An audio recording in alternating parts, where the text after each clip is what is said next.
মাদক বিরোধী আন্দোলন করতে শিক্ষা প্রতিষ্ঠান প্রধানদের নির্দেশনা মাওশির। মাদকের ভয়াবহতা রোধে শিক্ষা প্রতিষ্ঠানকে অন্যতম প্রধান প্ল্যাটফর্ম হিসেবে ব্যবহার করতে চায় সরকার।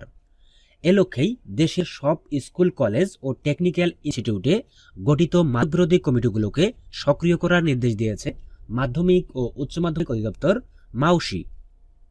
সম্প্রতি মাওশির মনিটরিং অ্যান্ড ইভ্যালুয়েশন উইং থেকে জারি করা এক আদেশে বলা হয়েছে, শিক্ষা মন্ত্রণালয়ের আইন শৃঙ্খলা সংক্রান্ত উপদেষ্টা পরিষদের সভার সিদ্ধান্ত অনুযায়ী মাদকের কুফল সম্পর্কে প্রচারণা ও সামাজিক আন্দোলন গড়ে তুলতে শিক্ষা প্রতিষ্ঠান ভিত্তিক কমিটিগুলোর কার্যক্রম দৃশ্যমান করতে হবে। এসব কমিটি যেন কেবল কাগজে কলমে সীমাবদ্ধ না থাকে, সেজন্য প্রয়োজনীয় ব্যবস্থা নিতে সংশ্লিষ্টদের নির্দেশ দেওয়া হয়েছে।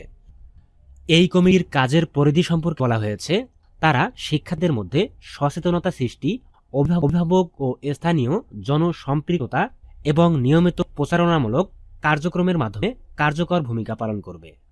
এতে সভা, সেমিনার, শ্রেণী আলোচনার পাশাপাশি পোস্টার, লিফলেট, স্টিকার বিতরণ অন্তর্ভুক্ত থাকবে।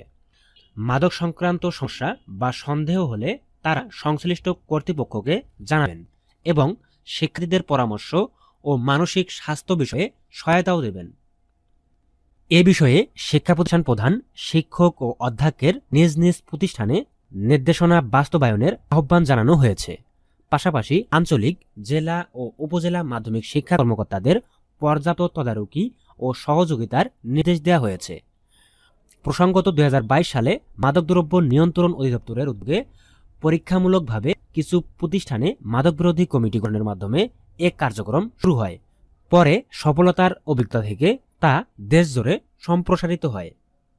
নতুন এই নির্দেশনা বলা হয়েছে, শিক্ষা মন্ত্রণালয়ের মাধ্যমিক ও উচ্চ মাধ্যমিক বিভাগের আইন শৃঙ্খলা সংক্রান্ত উপদেষ্টা পরিষদ কমিটির 2025 সালের 17 জনের সপ্তম সভার কার্যবিবরণী অনুযায়ী মাদকের কুফল সংক্রান্ত প্রচারণা বৃদ্ধি, জনমানুষকে সম্পৃক্ত করে মাদকের বিরুদ্ধে সামাজিক আন্দোলন গড়ে তোলা এবং এ লক্ষ্যে শিক্ষা প্রতিষ্ঠানে গঠিত কমিটিগুলোর কার্যক্রম গতিশীল ও দৃশ্যমান করার সিদ্ধান্ত নেওয়া হয়।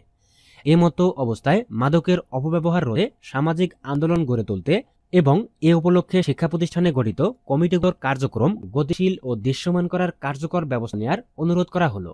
প্রিয় বন্ধুরা, এই সংক্রান্ত পরবর্তী আপডেট তথ্যগুলো পেতে চ্যানেলটি এখনই সাবস্ক্রাইব করে বেল আইকনটি বাজিয়ে রাখুন। ধন্যবাদ। আল্লাহ হাফেজ।